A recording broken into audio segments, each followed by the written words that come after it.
Hey friends, if you wish to uninstall the Films and TV app in your Windows computer, then please watch this video. I will guide you through the procedure.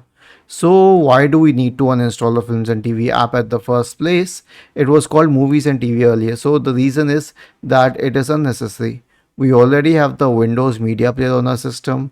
People usually install third party applications like VLC to use to play media.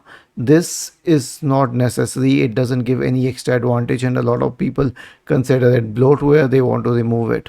All you need to do is right click on the start button, select settings from the menu, go to the apps tab on the list on the left hand side, select installed apps, wait for the list to load, scroll down, click on the three dots associated with films and TV, click on uninstall once again, and it's gone.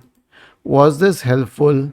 If yes, then please subscribe to the channel, and if not, then let us know in the comment section of the video on how we could help you further. Thank you for watching this video and have a nice day.